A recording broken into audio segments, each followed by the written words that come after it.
Hello, ready to get started? Support for the show today comes from ZBiotics. And let me tell you, this stuff has bailed me out more than once. It's called pre-alcohol, and you take it before your first drink. It was created by real PhD scientists to help you feel better the next morning. And honestly, it works.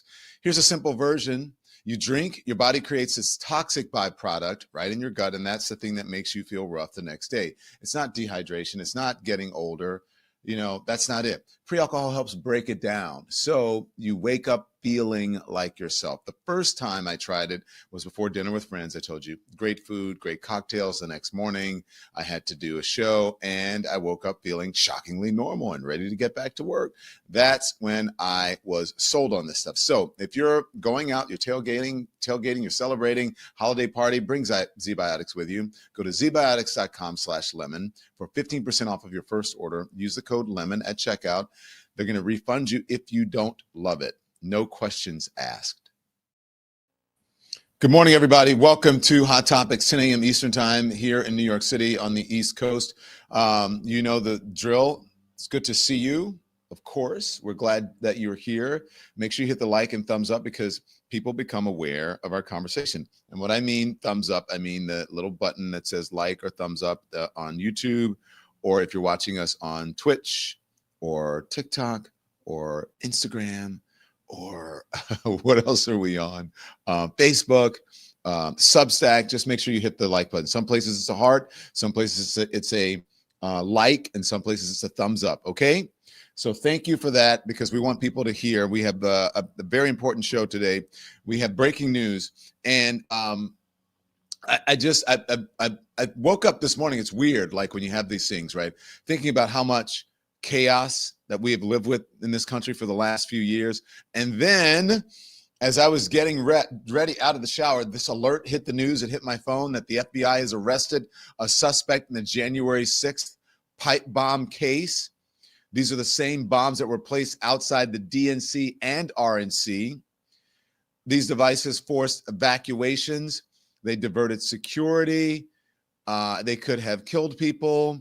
This was back during the time, remember, when folks were sending pipe bombs to news organizations and CNN, and I had to be evacuated from the studio. All of this is happening around the same time. They don't have a motivation yet. They don't know. I don't believe the last that I read that they had even released the name of the suspect, but it is breaking news, so we could get it. We're now learning that this man, according to the prosecutor, spent years talking about overthrowing the government, fantasizing about political violence, okay? And so the Axios story, the Politico story that I read said, a man has been arrested on January 6th in the January 6th, 2021 pipe bomb case, expected to appear in court later Thursday, which is today, according to a person familiar with the development, who was granted anonymity to discuss the sensitive case. No arrests had previously been reported in connection with pipe bombs discovered outside the headquarters of the Democratic and Republican National Committee on the same day as January 6th Capitol insurrection. The bombs, which the FBI has described as viable but did not detonate, were believed to be planted the day before. The perfect person to discuss this, who was actually there, almost lost his life, is Michael Fanone. He's a former MPD officer who served for 20 years, including some time as a U.S. Capitol police officer. Michael, good morning. Thanks for joining. He's not here quite yet. He's not here. Oh, not here yet. Okay. So we're waiting for Michael Fanone. Anyway, until we get Michael, let me continue to read some of this and tell you why I think this is so important.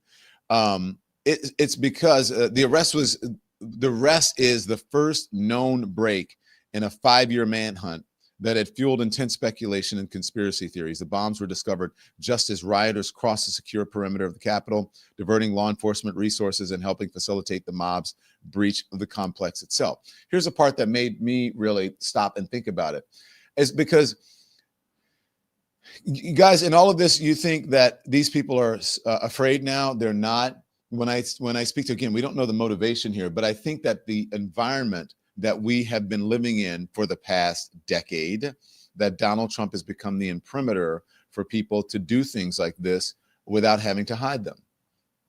You say the quiet part out loud. You do things right in front of people's faces in broad daylight. It's just not believable or it's acceptable. The suspect was not hiding.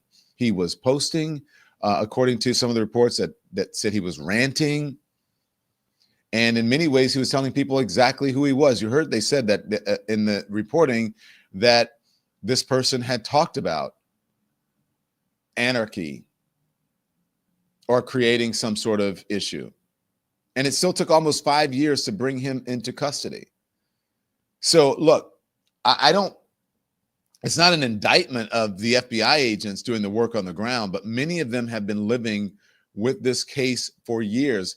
According to the reporting, it had been sitting there and they wanted it reinvestigated or reopened to look at the evidence. And that's, I believe, from the reporting when this all came about.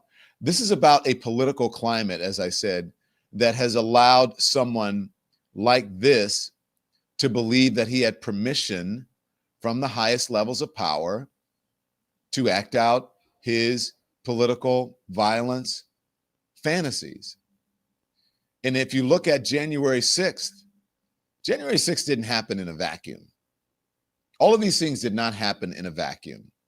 We did not have so many people, wanting to off news people because they have become the enemy of the people, or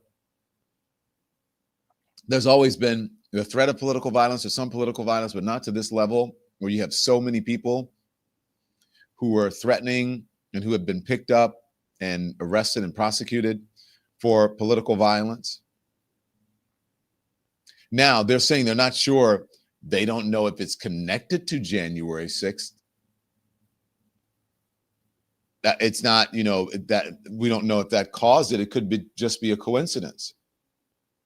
It could just be. We're not exactly sure. But January 6th didn't happen in a vacuum. It happened because, and look, this is what I believe. It happens because we had a president who told his supporters that democracy was a threat to him, and it made them feel that violence was an acceptable response. Because I believe it happened because people like this person who is suspected of doing this believed the system was and is the enemy, and that they were soldiers in some kind of righteous war. So think about it. Today we have a former president who is still telling the country that the real criminals are the people who are investigating him. That is not helping. We have a far right that has decided law enforcement is illegitimate unless it is protecting their political tribe. Now, again, we don't know the motivation. Perhaps, maybe it is someone on the left, but usually when it's something like this, it is someone who is unhinged, obviously, someone who is easily co-opted, obviously, easily manipulated, malleable, vulnerable, all of those things. And now we have an arrested suspect who spent years echoing those same talking points that we hear from Donald Trump and from MAGA. Again, we don't know if it's MAGA. I don't want to say that it's MAGA, but I'm just telling you about the environment and the climate that we're living in. And let's just be honest. Let's be real. No one is out there on the Democratic side. Joe Biden was not out there telling people to rise up and go to the Capitol, whether it was peaceful or not. You just don't have that kind of action generally on the left. And that's just the truth. You don't have it. So that's what happens when leadership rewards delusion. When powerful voices, loose tongues, right? When they talk loosely about violence and revenge, they give the unstable, people who are unstable and people who are angry, a sense of mission, like they have a mission and to fulfill, that they have the right to harm people because those people are getting in the way of their leader and the person who is speaking for them, no matter how deluded, demented,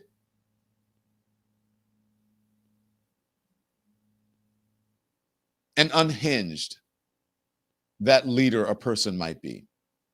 It gives people like this suspect purpose. And then they act shocked when somebody follows through, or when they rile up someone who is vulnerable this way, who has an issue, obviously, who is on the other side. It makes them so angry that they feel that they have to retaliate as well. So, yeah.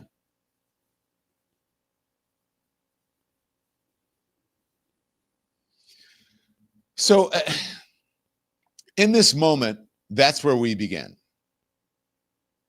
And there are other stories that are on the agenda that we can talk about, because the admiral today, who is at the center of this Venezuelan boat strike, the one that by all accounts is a war crime, still needs to be investigated, but the one that by all counts is a war crime, the admiral is speaking out today for the first time. Is he going to take the blame for this?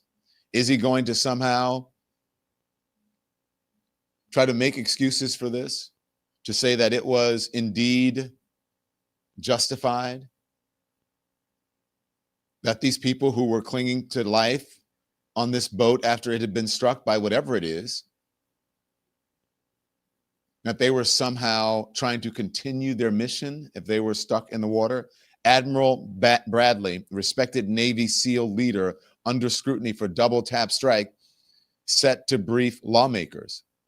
It is believed that's what he's going to do, and that he will be the fall guy. But the interesting part will be, how can you make an excuse for something that Pete Hegseth said he wasn't even around for, that he had seen all of it, that it was obliterated, and he thought it was the end? And then I guess when everything cleared, oh, look, we have two people clinging to life. Let's kill them. That's the sad part. So while all of this news is breaking, there was another story that the White House was dealing with the fact that the admiral is going to speak, they don't know. Dealing with RFK Jr.'s vaccine lunacy. And then also now this breaking news about a suspect being arrested in the January 6th pipe bomb incident. Michael Fanone joins us now. Michael, do you know anything besides what has been reported? Is there a name, a motivation? Do we know anything? What's your reaction? Not a lot of details. All we know at this time is that an arrest has been made. They did refer to the suspect as a male.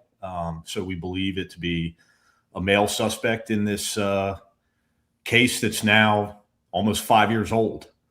Again, not a lot of details. I don't know if you know, but or if you recall, recently there was a lot of conspiracy theories that culminated in a report from the not so trusted news source, The Blaze, which blamed a female Capitol Police officer and cited some gait analysis. I think I came on actually your show and we talked about this, but it ended up, this officer received death threats, had to have security detail at her home.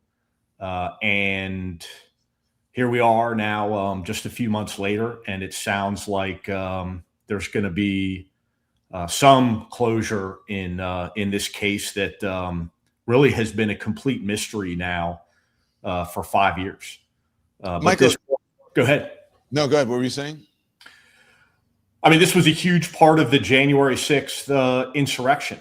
It was purported at the time that these Pipe bombs were placed to distract law enforcement while there was a coordinated effort to storm the Capitol, and it had that effect. It ended up pulling resources away from the Capitol building, pulling resources from the Metropolitan Police Department to address this threat. And these were live devices. So they were set to detonate. They did not do so. But this was not some inert device. These were live devices.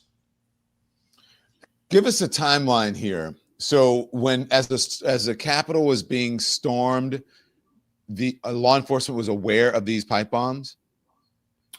Yeah. So my understanding is they were discovered as individuals were leaving the Stop the Steal rally, which was located at the Ellipse, and began the march to the United States Capitol. For those that don't recall, this was the day that the 2020 election results were being certified in Congress. The building itself was closed. Members of Congress were there going through the certification process. And Donald Trump, at the time, President of the United States, was holding a rally at the Ellipse, the Stop the Steal rally. He had been pushing for weeks prior to that the false narrative that the 2020 election was stolen, and had gathered tens of thousands of his supporters, who eventually left that rally and stormed the United States Capitol, attacking police officers and delaying for a number of hours the certification process. I remember, one of my first recollections, Don, of waking up in the hospital was you in your coverage then at CNN of the certification process beginning again in the early hours of December 7th. So, yeah. You were in the hospital, right? I forgot, and you woke up. I was. Little did you know you would be tied to this news anchor forever. Forever. And what did you think when you woke up? What were you thinking? Because did all of that go through your head? Like, what is going on? Did you think it was a concerted effort, a concerted plot? Because, knowing about the devices, if you knew about it at the time, and then all of these folks, it must have seemed surreal to you, like you were in a dream. But yeah, no, I mean, none of those things really clicked for me, probably until the Select Committee's investigation. I attended each one of those hearings, testified in the first hearing, but hearing them kind of walk through not just the four corners of the day, but also lay out the effort on behalf of the administration and a lot of Trump's supporters as to how much of that day was pre-planned and pre-staged. And so I'm very interested to see who the suspect is and what this suspect's relationship with the Stop the Steal effort, if any, there was. I'm sorry, say again, what effort there was? No, I'm saying I'm very interested. I said I'll be interested to see. Pam Bondi announced there's going to be a press conference this afternoon. I'll be waiting patiently to see what details there are, and if there is a relationship between this suspect and the Stop the Steal rally, and some of the other groups that were there as part of a coordinated effort to attack the Capitol. Those groups being the 3%ers, the Oath Keepers, the Proud Boys, and some of these other right-wing domestic terrorist organizations that were so aligned with Trump's Stop the Steal movement. What would you think? Well, look, again, we don't know. This could be a right-wing lunatic, a left-wing lunatic, but I don't want people to get or just a regular lunatic. Just a regular lunatic. But the thing is that I don't want to, let's not get it twisted, because you and I don't believe in false equivalence, and I don't believe in sugarcoating things and lying to people about, well, we don't know. But the thing is, the type of environment that we're in, I believe, is in large part because of MAGA and the Trump movement. It's because they have sort of, in many ways, legitimized some of this lunacy, whether it's from the right or the left. And look, it's just, I don't believe that you can separate the two. That is just the environment that we're in. And the environment, I believe, in many ways has been created by Donald Trump and MAGA. I couldn't agree more. And I've said it many times. And I believe that this is not just my opinion, somebody who experienced political violence at the hands of Donald Trump and MAGA. But no one in this country has done more to normalize political violence than Donald Trump. Mm-hmm. He incites it with his rhetoric. He supports it, whether it's, wholeheartedly by calling insurrectionists, violent insurrectionists, patriots, or just the off the cuff remarks that he's made throughout his tenure as an American politician. I mean, going all the way back to some of his earliest rallies in 2015, 2016. Remember, there was the protester that stood up in one of his events, and he said, beat that guy up. I'll pay your exactly. And so, and this is continued on in his rhetoric all the way up to the Stop the Steal rally and to present day. I mean, remember famously at the Stop the Steal rally, he said, you got to fight like hell or you're not going to have a country again. And then he said, hey, listen, we're going to go to the Capitol and I'm going to go with you. And then that's exactly what his supporters did. I mean, obviously he sat back and, watched it all unfold on Fox News. But, he knows what he's doing when he says things like that. And I believe that that he not only incites it, he supports it. And I think it's a big part of Donald Trump's political playbook. And creating and fostering that culture has resulted in the deaths of individuals at the hands of people on both sides of the political aisle. And so here we are. We're now a country where political violence is normalized, and it is also supported at least by one political party in this country. Yeah. Michael, thank you. I want you to stand by and be ready for us, because that's the breaking news. And we're going to get on to some other stuff that I want to get to. But again, the breaking news, Michael Fanone, who was there at the Capitol on January 6th, obviously, but reporting to us on the suspect arrested now in the January 6th pipe bomb case. Mike has gotten some information. The Pam Bondi is going to have a news briefing a little bit later on this morning, late morning, early afternoon. Mike, we'll see you in just a little bit. The other story that I think folks should be really terrified about, every parent, at least in this country, is the one involving RFK Kennedy Jr.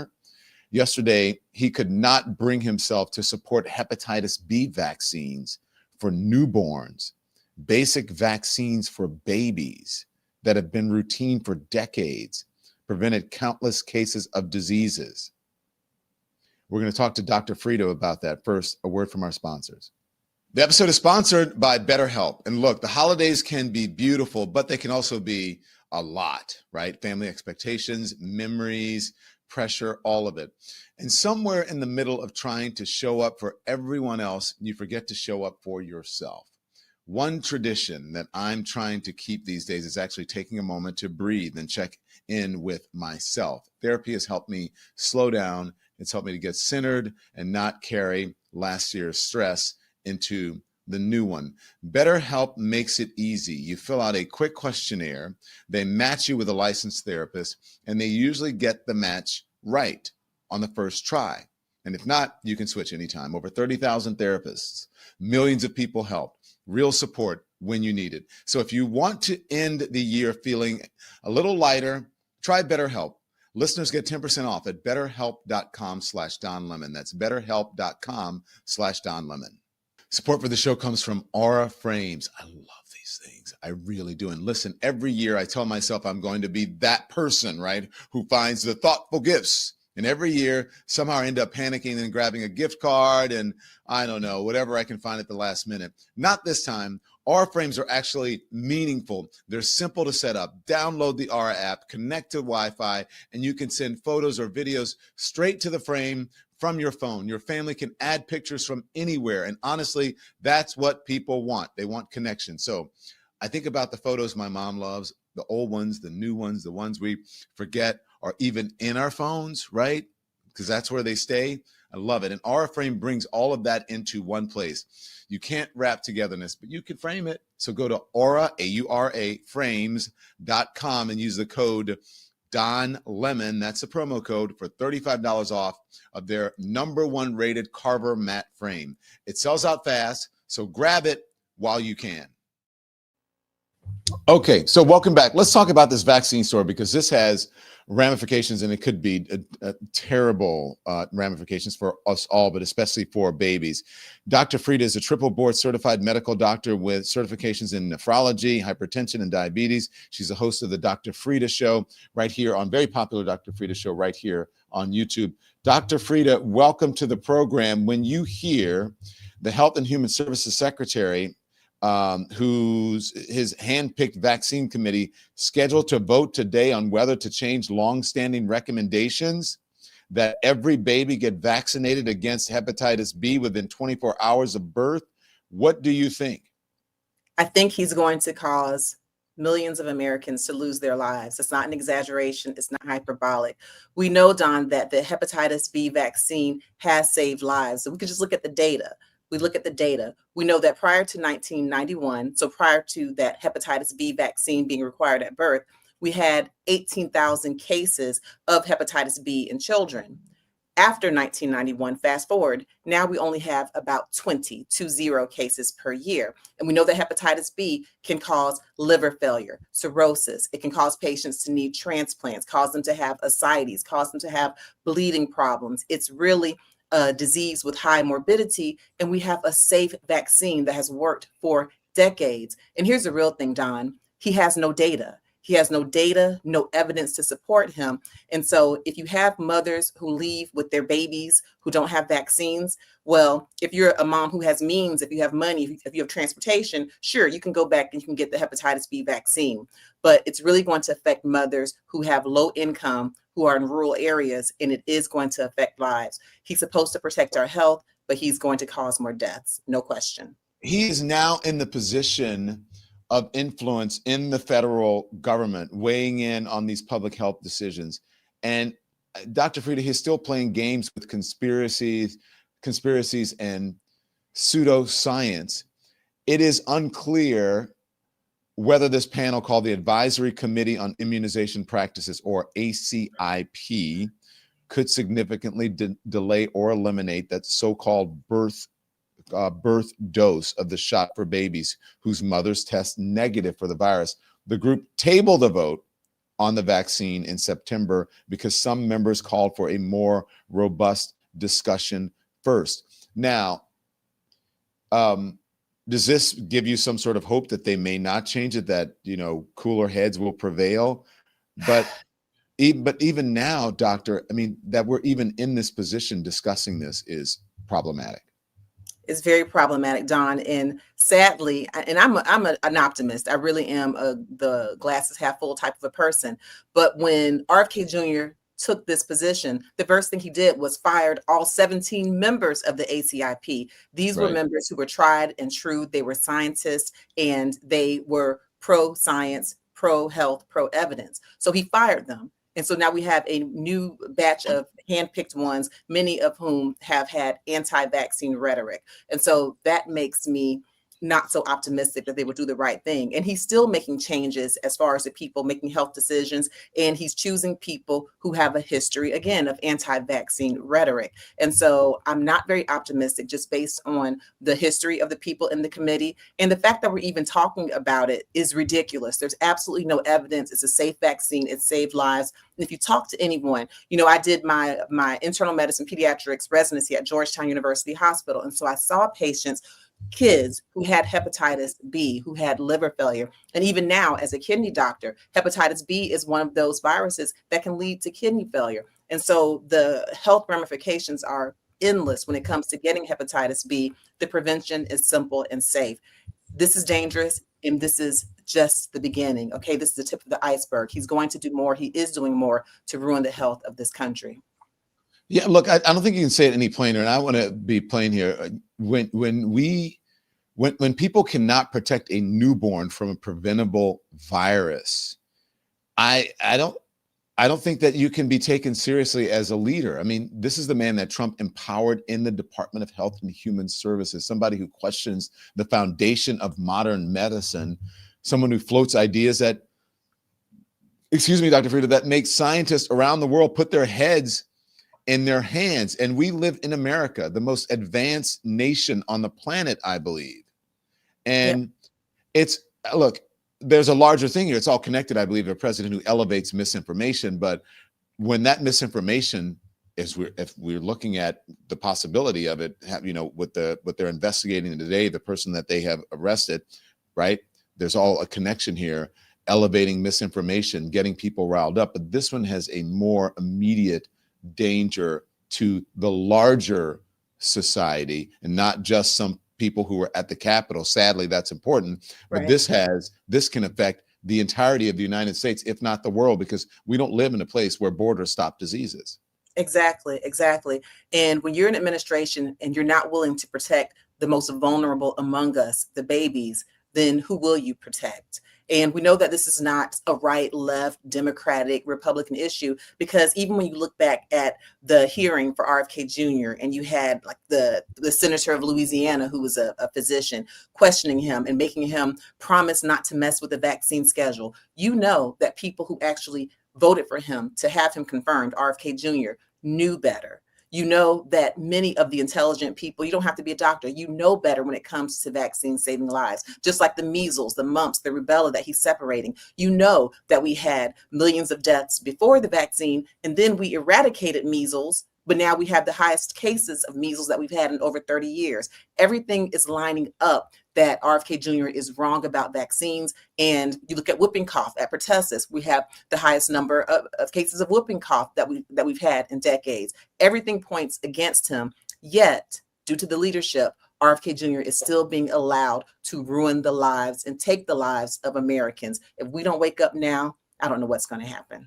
Yeah, and look, and to your point, all right, any change could have wide-ranging consequences. This is according to the reporting, and this is something that you said. I just wanted to bolster what you said. Some public health experts say that having fewer newborns vaccinated against the virus could risk an increase in chronic infections among children. Hepatitis B, which can be passed from the mother to the baby during childbirth, as you said, can lead to liver disease and early death. There is no cure. We have a vaccine, and this is a quote from Neil Manier, a public health professor at Northwestern University. We have a vaccine that is highly effective at preventing an incurable disease. We should take full advantage of that. The birth dose recommendation was introduced in 1991 and is credited with driving down infections in kids, Dr. Frieda, by 99% since then. Manier called that a remarkable success story, and we run the risk of reversing if the committee changes the recommendation. Absolutely. And you note that RFK Jr. and Trump, they love to label the hepatitis B virus saying, oh, it only affects people who are promiscuous. It only affects people who are drug dealers. Number one, those people have the right to have high quality of life also. But even if you were to believe that, it's not true, because you have many nurses who get hepatitis B, doctors who get hepatitis B just by trying to save lives. You have people who don't know that they have it and they can pass it on to their babies unknowingly. Okay, you have caretakers.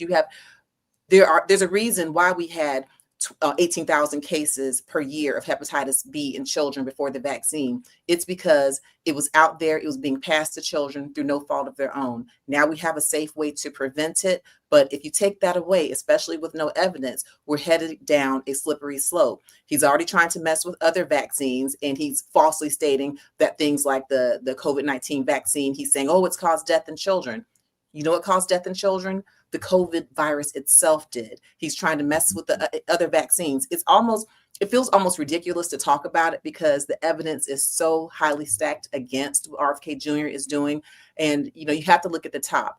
If he weren't allowed to be in this position, we would not be having this discussion. And so I look to our leadership. I look to President Trump, and I look to the various Republicans who voted RFK Jr. in to do something, because now you're playing with people's lives, literally. So this hepatitis B, removing the vaccine in children, it's going to have consequences. And so if we don't unite on this one, then things are going to continue to get worse. And now we're talking about babies, we're talking about lives, we're talking about death. I can't stand it.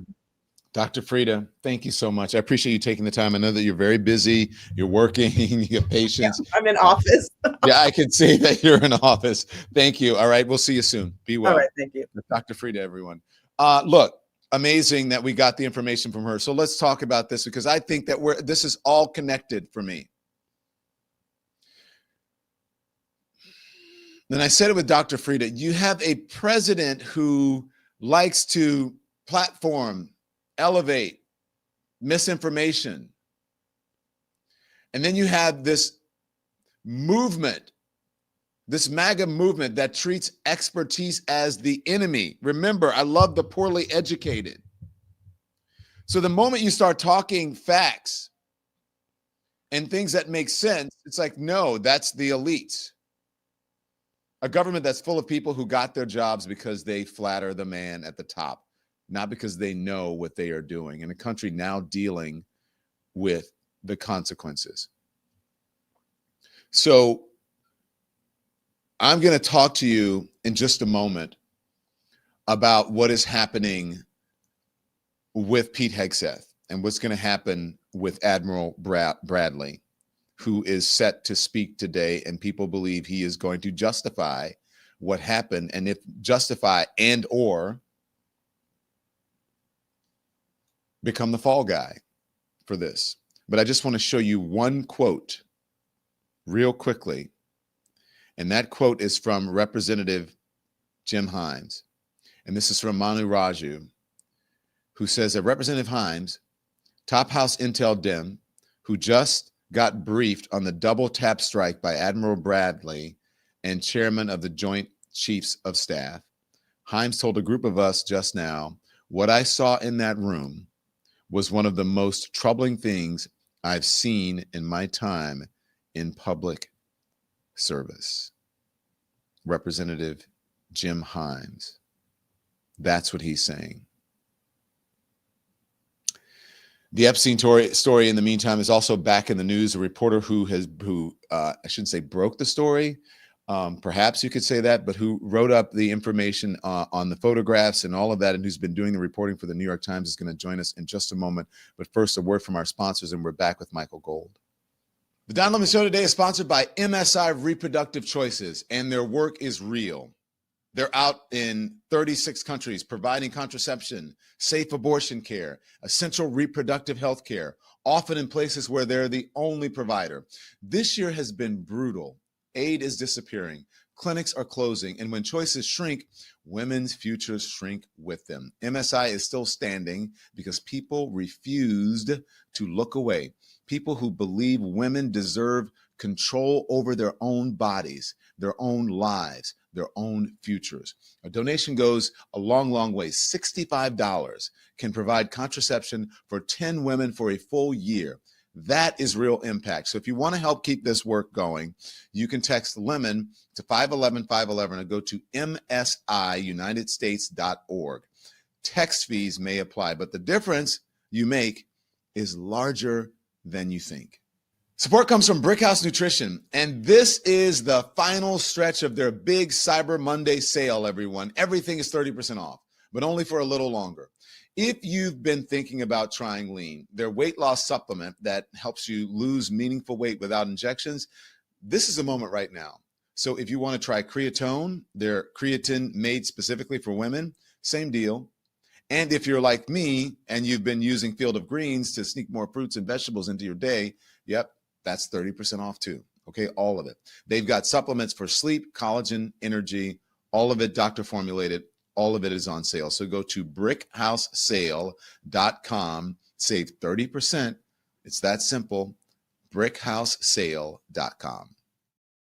And thank you so much to all of our sponsors. Let's bring in right away Mr. Michael Gold, a congressional reporter for the New York Times. Michael, thank you for joining us here. Appreciate it. I know you got a lot of work to do. You have a busy day and had a busy day. Look, I just want to put this up because I saw this yesterday. And it was a big part of our show.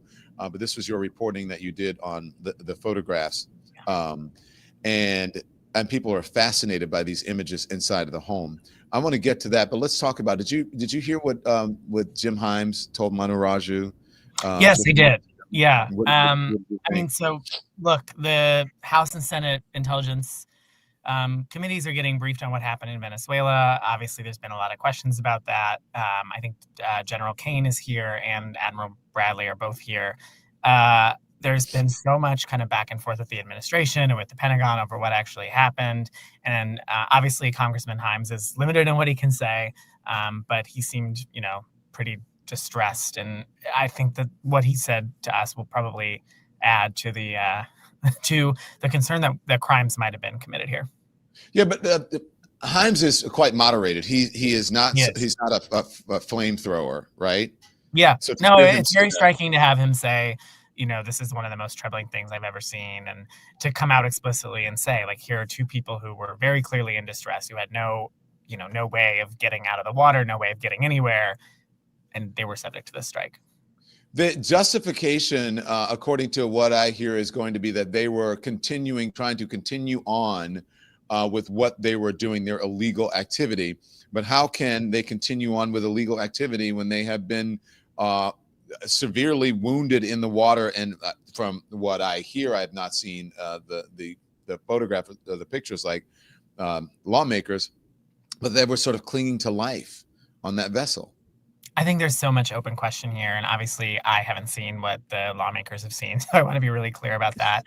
But look, it's been very striking, I think, to a lot of us on the Hill that you had Republicans come out, I think, over the last weekend and say, Republicans on Armed Services Committee say we need to look at this. This is not, we don't like what we're hearing. We need to see if these reports are true.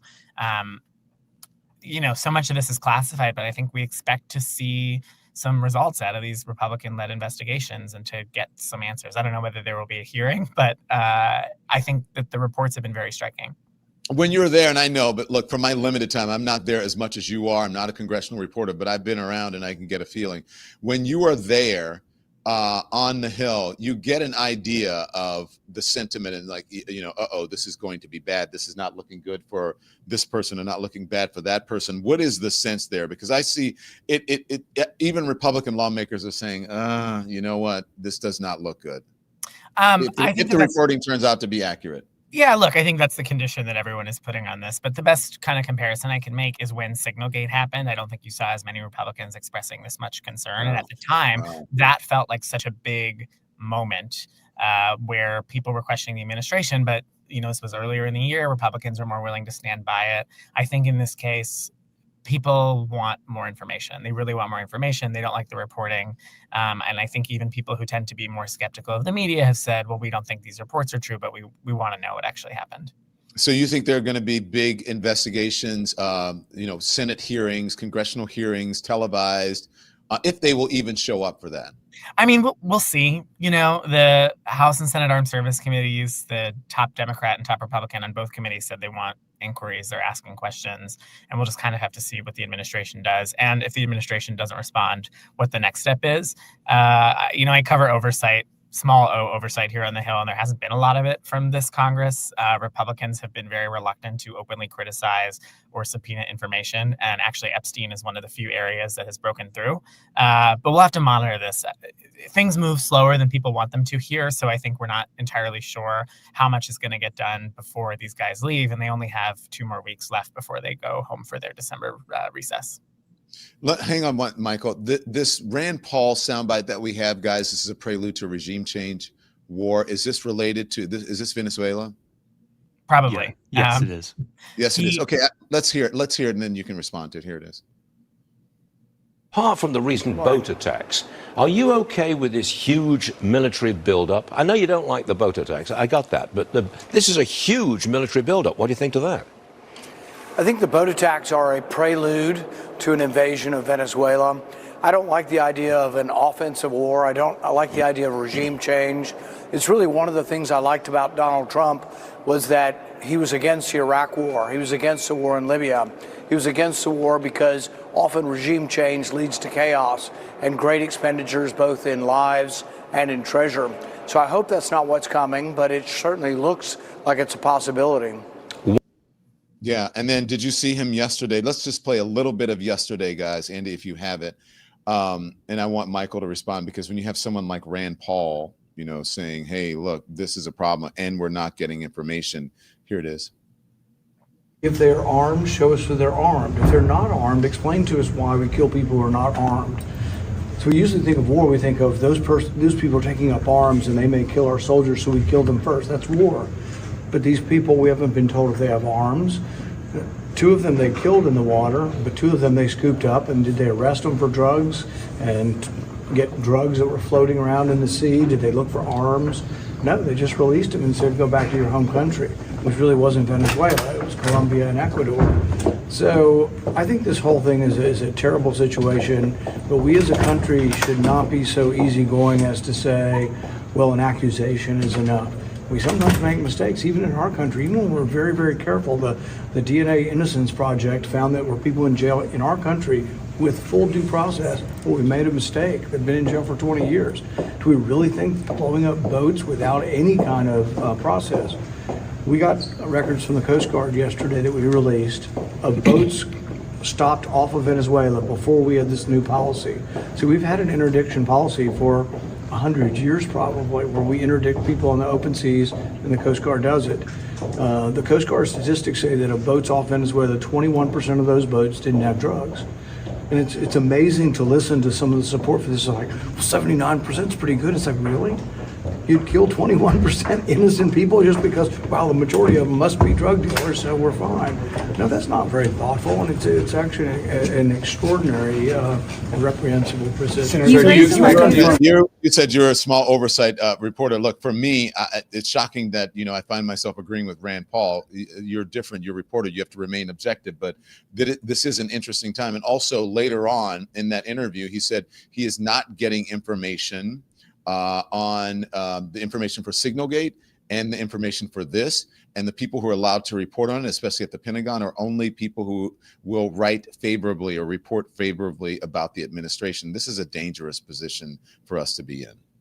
Look, I think the dynamic that has been playing out for much of this year is Republicans are reluctant to be openly critical of the administration, especially in the first year of the administration. And you see that across, this is not strictly a Republican phenomenon. This happens every time there's a new Congress and a new president. But the Democrats don't. If there's a Democrat in office, they don't make reporters sign deals. Right. No, that's what I was going to say. Yeah. I think there are real questions about the administration's willingness to provide information. Obviously, they don't like providing information to reporters. They have been reluctant to provide information to Congress. And what's been really striking for us on the Hill this year is how infrequently it feels like Republican committee chairs are willing to push back and demand that they get information. There's a lot of promise of conversations in closed door meetings, which reporters don't have access to. We're not always sure what the administration is or isn't giving these committees. It's been very striking. And I think one of the things, to Senator Paul's credit, is that he has been very critical of this administration for its lack of information around a lot of things. He's been very critical about the money they requested for the border wall. He said he wanted more information about how that money was going to be used when Republicans did their bill. I think there are a number of critics here who are willing to say this is not how we should be operating, but they're infrequent in the Republican Party right now. Now to Epstein. Thank you for that. I got to tell you, Michael, the images and the videos creepy. And I think what made it creepier is obviously knowing what it was alleged to have happened there, but everything is sort of boarded up and, and it's dark and no one is, and it's empty. Nobody's there. There is there's a creep factor to the image. It's nothing to do with your reporting. It's just the pictures I'm talking about. Thank you for clarifying. Yeah. Now, look, it's important to point out these were taken in 2020. So these were months after Jeffrey Epstein had died. And it's part of this lawsuit that the Attorney General in the Virgin Islands at the time filed against the Epstein estate, saying that Epstein had sex trafficked girls as young as 11 or 12 to this island. So I think that there was an intent to kind of show the space and what they were working with, and kind of support the idea that this man had this private island and he had so much money and there was so much privacy that he could have been doing the things that they were accusing him of there. They're very striking photos. I think, we have had glimpses into Epstein's Island, but it's become this site of, so much of the accusations against him. There's very little that's known about what went on there. So I think there's a lot of interest in these things. And, separately, Robert Garcia, the top Democrat on the Oversight Committee, has said that part of the reason he's releasing this material is because President Trump and Pam Bondi promised that they would be more transparent about the Epstein files, and so much has not come out. And Democrats are saying we need to bring things out into the open as much as we can. And so I think that was what was behind this drop. But it is very striking to see these photos, and the emptiness is very eerie. Yeah, I was going to ask you, as you were reporting on this and writing, and you obviously looking at the images, and there are hundreds of them. There are. What were you thinking? I've been covering Jeffrey Epstein in some form since 2019 when I was a Metro reporter at the Times, and that was a very New York story. And I had never seen anything of the island. It was very curious to kind of take a glimpse. And it's sort of strange. This is just my own perspective here, but it's sort of strange to look at these photos and feel like you're getting kind of like the Zillow listing view of this man's giant island. But you kind of have to just think about the sheer size of this compound. Just really, it's very striking. And there's still so much about this case that we feel like we don't know. Arguably one of the most informed people when it comes to Jeffrey Epstein, Ghislaine Maxwell, has said that her lawyer has said that she probably won't do a deposition with the Oversight Committee. So there's one source of information. I think a lot of people have doubt about the conversation she had with Todd Blanche. So I think there's just a lot of pieces that need to get put together here alone, just about, the fuller picture of what happened on this island. Just quickly, can you, the dentist room, I mean, that was bizarre. Yeah, so Epstein's girlfriend before he died was a dentist. Right. There's reporting that he put her through dental school. I checked with the Oversight Committee about where these photos came from, and they said that this was on the complex, the island complex. We do know that her dental office had the same address as the office that Epstein used in the Virgin Islands as part of his business dealings. But I had no idea what to make of these. I'm going to be perfectly honest. I don't know what to make of the masks. I've been asking my more aesthetically minded friends if these are like a decor thing I don't know about, and I have yet to find the answers. Maybe it's an artist that we don't know about. Yeah, right. Can I ask you something? Can you clarify? Because on the island, on the Epstein Island, is it just compound, and then it's the only thing? Can you show the pictures of the aerials that you had up before, Andy? So I'm wondering how you got there. Is it the jet fly into a certain place and then you had to be helicoptered to the island, or was there like a landing strip island and then you had to take a dinghy or a tender over? Like what's the deal here? So my understanding is there was a helipad on the island, and so that was one option that was available. I believe we've also seen a boating dock pier somewhere. You could definitely take a boat to the island from St. Thomas, because these are off the coast of St. Thomas. And it's two islands. He had Little St. James, which is the one where he lived that was much more developed. And then Great St. James was the less developed island. And both of those were sold in 2023 and to a developer, I assume. But I think, this man had a pilot, Larry something. He had a pilot who was on speed dial and, who he could call when he needed a ride. So I think that he probably flew somewhere and then took a helipad to the island. But I'm not sure on helipad that. Or a small puddle jumper, perhaps. Maybe there was a runway. I was thinking like on one of the islands there was a runway that they could get a small plane onto.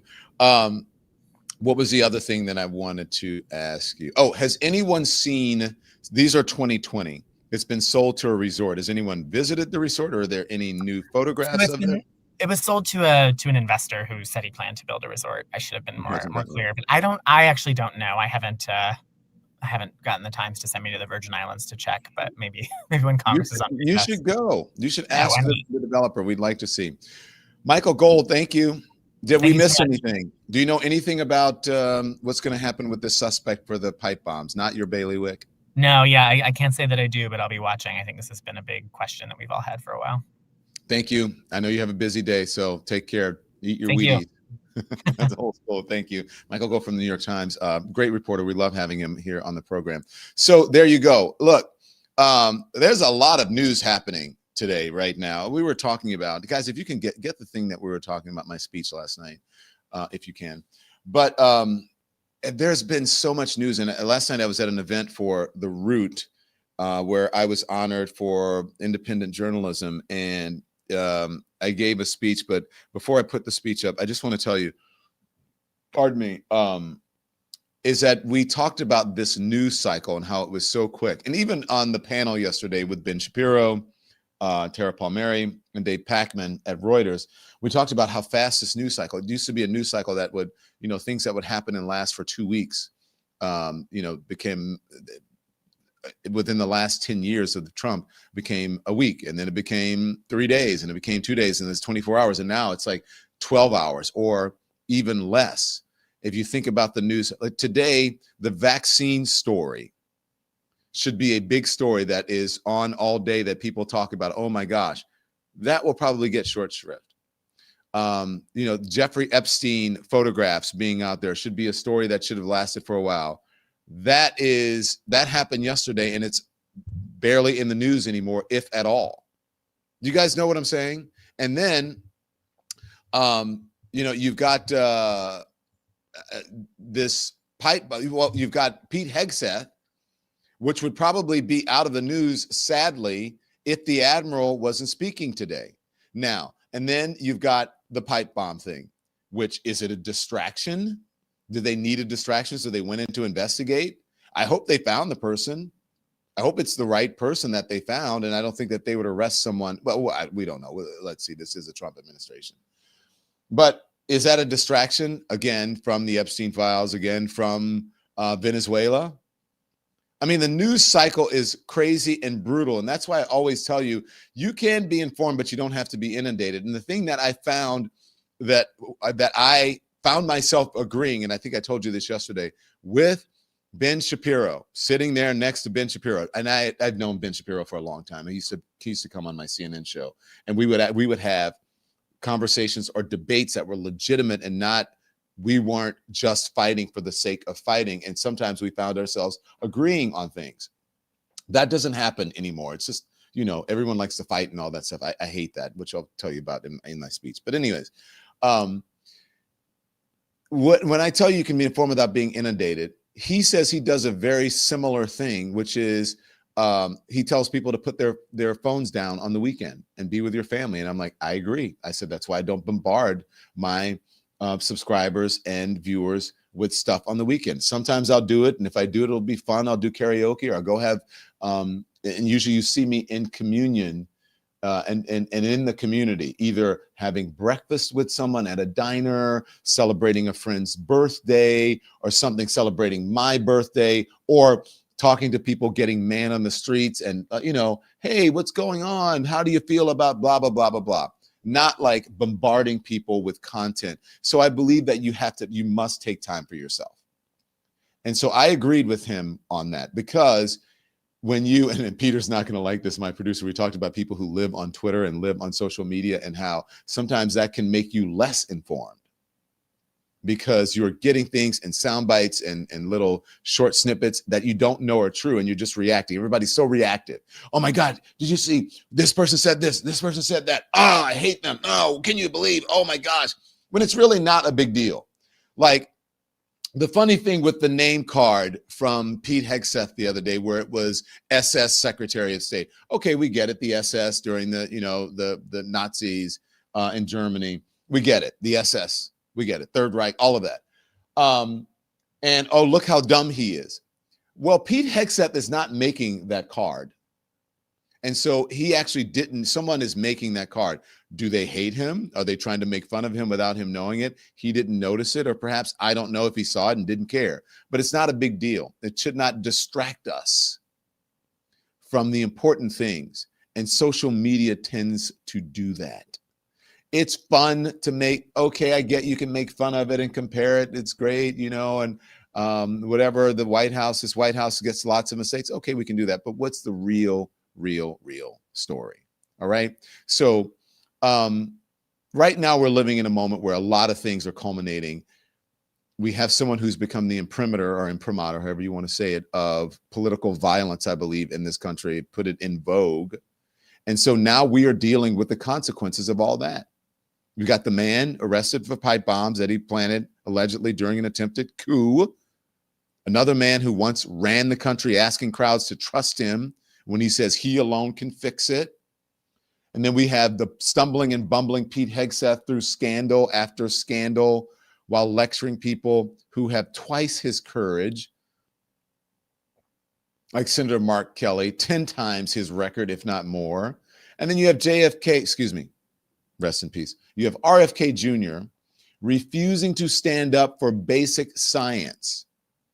And then we have the shadow of Epstein's network debauchery still circling around the people who claim to be restoring morality to this country.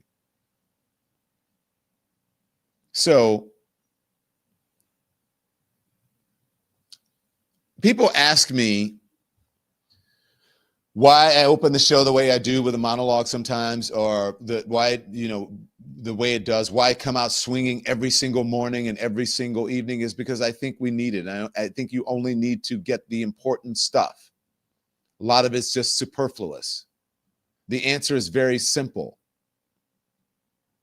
That this is not normal. This is not politics as usual.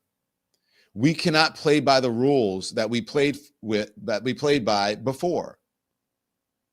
This government is being run by people who think governing is performance, and that in order to be that accountability is optional. It's not. And yet here we are on this channel, still telling the truth, still putting the facts on the table, still refusing to accept that this is the best America can do, because it's not. It's the worst. If you care about democracy, if you care about your kids, if you care about the stability of this country, if you care about diplomacy and protocol and all of those things, then mornings when a bunch of things are happening and we're sitting here saying, we don't know what we're going to put on the thumbnail because we have so much, then mornings like this matter. They show us that the story is still unfolding and can happen at any time. And they remind us that lies have consequences. And they confirm what many Americans already know in their gut, that the people in power right now are drunk on themselves. They are blind to reality. They're dangerous to the rest of us. And yes, they are dumb. Or as some would say, maybe crazy like a fox. And that's why I said what I said last night. And this is part of it. As I was being honored, I stood on that stage with Gayle King, Tamron Hall, and Abby Phillip, and this was part of my speech.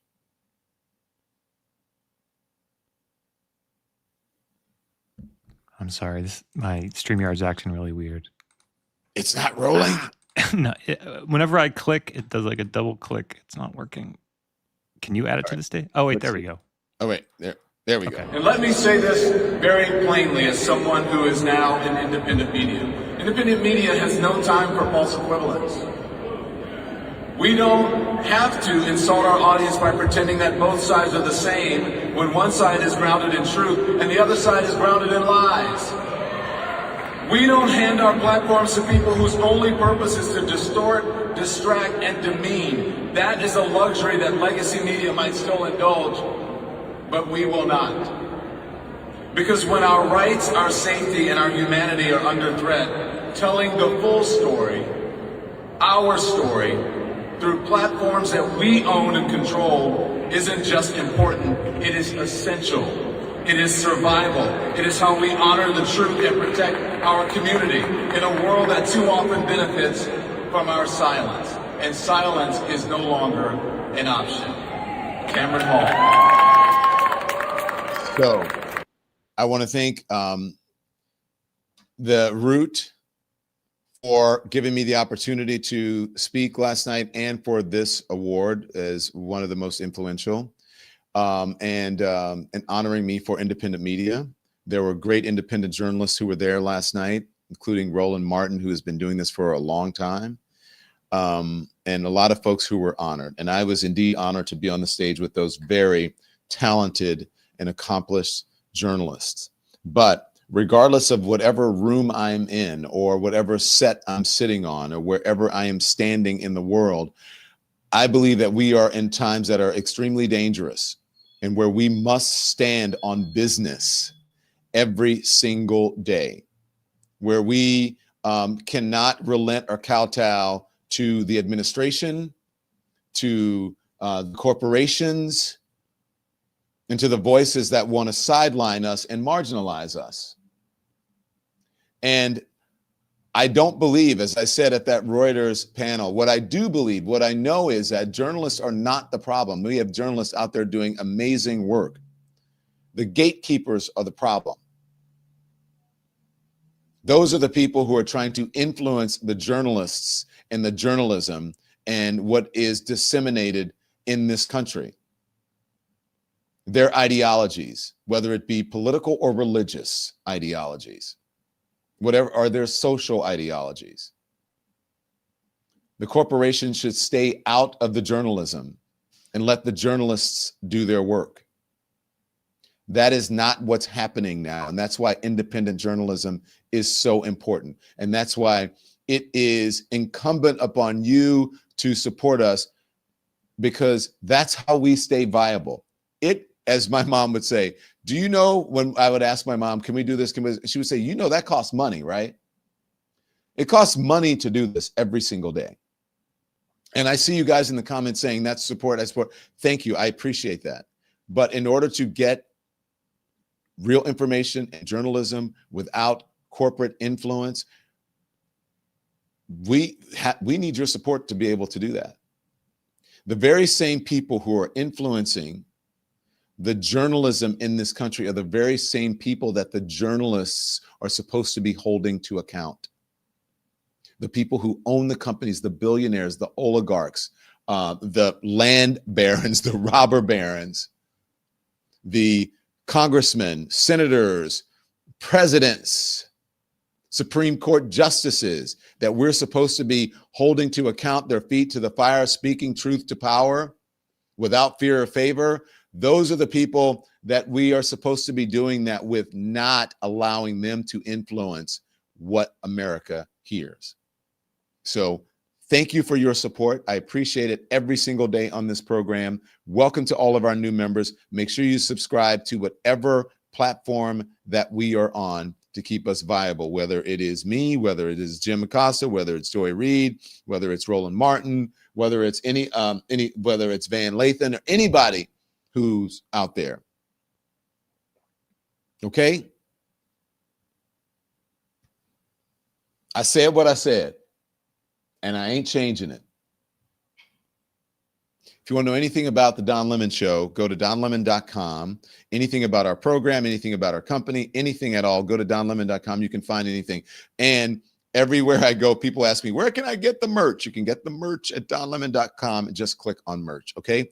I also want to tell you that part of your support, Tamron Hall mentioned it last night, which was amazing. By the way, we have Christmas in the merch thing. We have a Christmas shop where we have ornaments and all kinds of Christmas stuff that you can get. So check out the ornaments.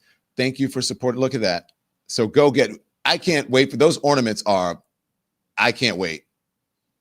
Where are my ornaments? I've ordered them. I want my ornaments, and I want my mug, and I want my tumbler, and I want my socks. And I think I thought we had some pajama pants. I don't know, but where is it? We need it. We need it. We need it. Okay.